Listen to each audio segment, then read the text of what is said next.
You, John Fitzgerald Kennedy, do solemnly swear I, John Fitzgerald Kennedy, do solemnly swear that you will faithfully execute the office of President of the United States that I will faithfully execute the office of President of the United States and will, to the best of your ability, and will, to the best of my ability, preserve, protect, and defend the Constitution of the United States. preserve, protect, and defend the Constitution of the United States. So help you God.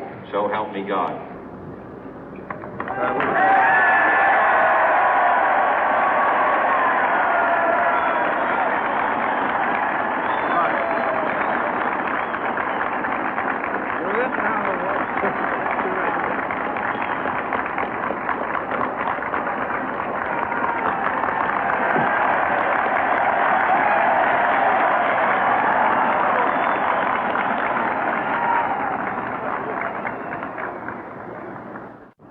Vice President Johnson, Mr. Speaker, Mr. Chief Justice, President Eisenhower, Vice President Nixon, President Truman, Reverend clergy, fellow citizens.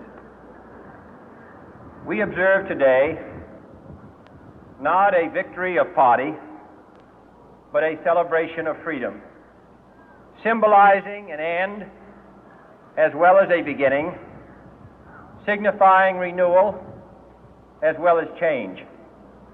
For I have sworn before you and Almighty God the same solemn oath our forebears prescribed nearly a century and 3/4 ago. The world is very different now, for man holds in his mortal hands the power to abolish all forms of human poverty and all forms of human life. And yet the same revolutionary beliefs for which our forebears fought are still at issue around the globe. The belief that the rights of man come not from the generosity of the state, but from the hand of God. We dare not forget today that we are the heirs of that first revolution. Let the word go forth from this time and place to friend and foe alike that the torch has been passed to a new generation of Americans born in this century, tempered by war, disciplined by a hard and bitter peace, proud of our ancient heritage, and unwilling to witness or permit the slow undoing of those human rights to which this nation has always been committed and to which we are committed today at home and around the world.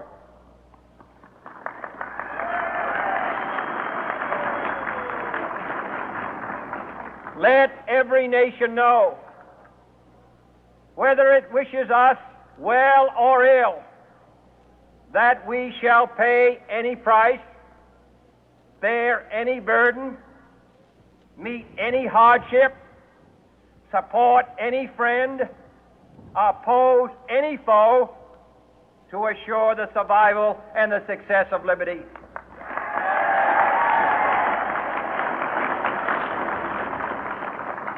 This much we pledge and more. To those old allies whose cultural and spiritual origins we share, we pledge the loyalty of faithful friends. United, there is little we cannot do in a host of cooperative ventures. Divided, there is little we can do, for we dare not meet a powerful challenge at odds and split asunder. To those new states whom we welcome to the ranks of the free, we pledge our word that one form of colonial control shall not have passed away, merely to be replaced by a far more iron tyranny. We shall not always expect to find them supporting our view, but we shall always hope to find them strongly supporting their own freedom, and to remember that in the past, those who foolishly sought power by riding the back of the tiger ended up inside.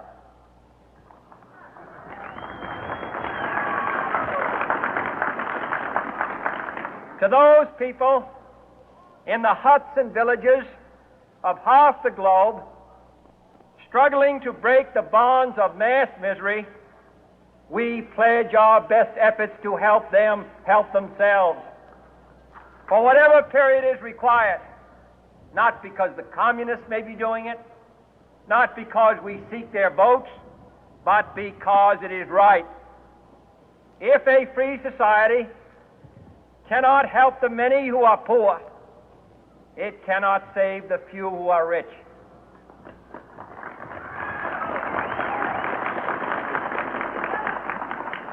To our sister republics south of our border, we offer a special pledge to convert our good words into good deeds, in a new alliance for progress, to assist free men and free governments in casting off the chains of poverty.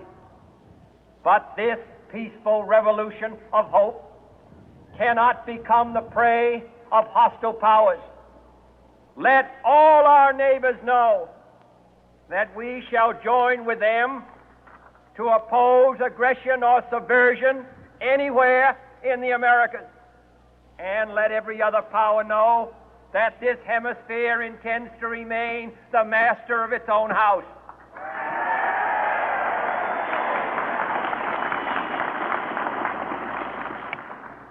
To that World Assembly of Sovereign States, the United Nations, our last best hope, in an age where the instruments of war have far outpaced the instruments of peace, we renew our pledge of support to prevent it from becoming merely a forum for invective, to strengthen its shield of the new and the weak, and to enlarge the area in which its writ may run. Finally, to those nations who would make themselves our adversary, we offer not a pledge, but a request that both sides begin anew the quest for peace. Before the dark powers of destruction, unleashed by science, engulf all humanity in planned or accidental self-destruction, we dare not tempt them with weakness, for only when our arms are sufficient beyond doubt can we be certain beyond doubt that they will never be employed. But neither can two great and powerful groups of nations take comfort from our present course, both sides overburdened by the cost of modern weapons, both rightly alarmed by the steady spread of the deadly atom, yet both racing to alter that uncertain balance of terror that stays the hand of mankind's final war. So let us begin anew, remembering on both sides that civility is not a sign of weakness, and sincerity is always subject to proof. Let us never negotiate out of fear, but let us never fear to negotiate.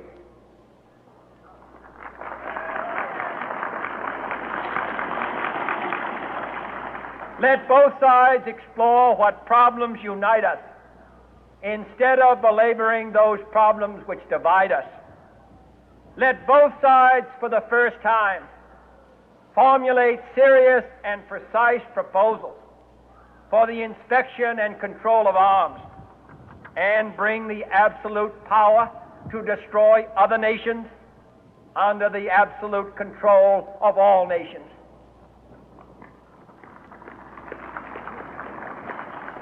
Let both sides seek to invoke the wonders of science instead of its terrors. Together, let us explore the stars, conquer the deserts, eradicate disease, tap the ocean depth, and encourage the arts and commerce. Let both sides unite to heed in all corners of the earth the command of Isaiah to undo the heavy burden and let the oppressed go free. And if a beachhead of cooperation may push back the jungle of suspicion, let both sides join in creating a new endeavor, not a new balance of power, but a new world of law, where the strong are just and the weak secure and the peace preserved. All this will not be finished in the first 100 days, nor will it be finished in the first 1,000 days, nor in the life of this administration, nor even perhaps in our lifetime on this planet. But let us begin.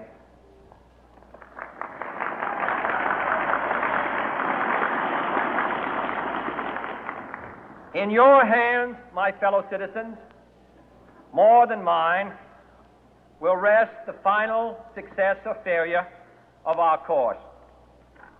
Since this country was founded, each generation of Americans has been summoned to give testimony to its national loyalty. The graves of young Americans who answered the call to service surround the globe.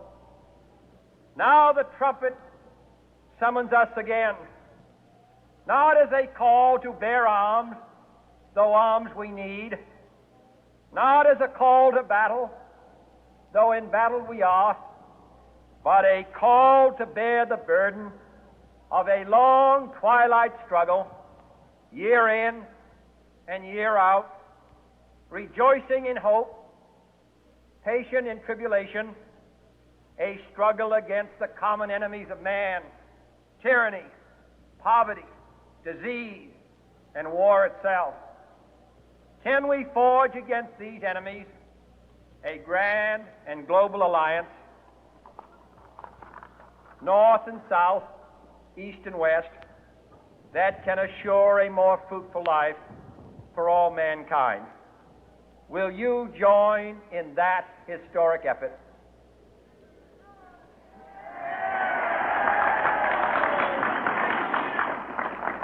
In the long history of the world, only a few generations have been granted the role of defending freedom in its hour of maximum danger.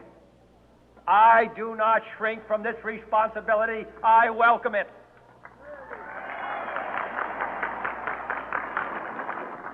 I do not believe that any of us would exchange places with any other people or any other generation. The energy, the faith, the devotion which we bring to this endeavor will light our country and all who serve it. And the glow from that fire can truly light the world. And so, my fellow Americans, ask not what your country can do for you, ask what you can do for your country.